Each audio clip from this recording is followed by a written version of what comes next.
let's get right into it. Georgia, number one team in the land, survives against Mark Stoops and the Kentucky Wildcats in Kentucky. And I think the question is, I've heard people say that, Georgia overlooked them. I've heard people say, they just had a bad game.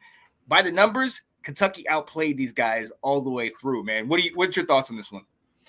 Yeah, well, I didn't watch this game. I was keeping track of score stats, all that as we were going. I was watching the UFC card, and it was just one of those where I was like, that exact thought, oh man, Kentucky's outplaying these guys. I wonder if they'll be able to steal it. And it was just time after time after time checking in and oh man, this is still close. Is Georgia going to pull away? Is Georgia going to pull away? Is Georgia going to pull away?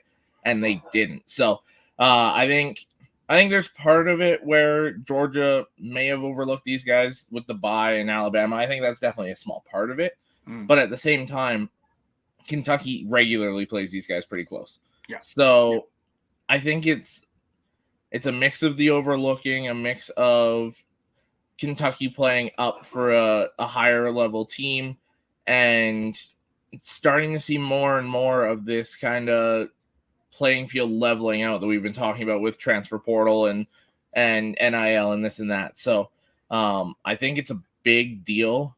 I don't think Georgia should just brush this off a win. A win is a win, obviously, but they've got to analyze this tape and figure it out because Bama's their next game, and that's a tough one. Oh, absolutely. And they have a week in between. They have a bye week this week, and then they get to play Bama. So, Kirby's going to have them boys ready.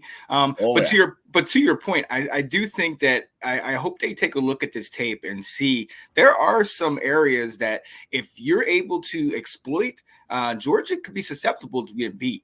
I was telling Colin and Anthony, over the last couple of weeks, I've seen if a team can get to the edge on you, if a team can run the ball and kind of stretch them and then gash them up the middle as well. Georgia has not had an answer to that. And we saw this past week, Kentucky just dedicated all their time to run the ball. I mean, Brock Vandegrift only had 114 some odd yards passing in that game, but they were able to put up, I think, 170 rushing yards total on a Georgia team that is known for having such a stout run defense. So it's interesting. Again, like you said, they did get the W, but I definitely think this is not something that you're going to be able to do, especially with that schedule they got coming up. And you mentioned them playing Alabama soon.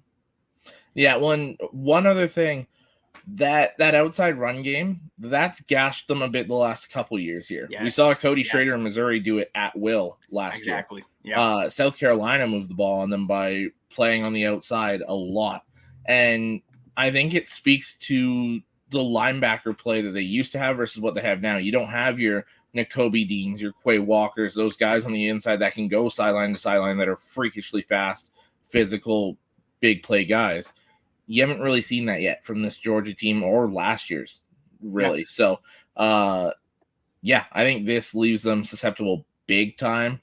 And the one big thing is those outside plays can lead to big plays, big gains. You break one tackle, you make one extra block, and that's gone. Oh, yeah. Absolutely. So, hey, we'll see. Like you said, Kirby Smart's going to have 2 weeks essentially to prepare for Bama. And so he's going to have them boys fired up and ready to go. So expect a different team than what we saw on Saturday. But, hey, we will see. We'll see what happens. Football Update with your host, Sean Spencer, Alex Loosemore.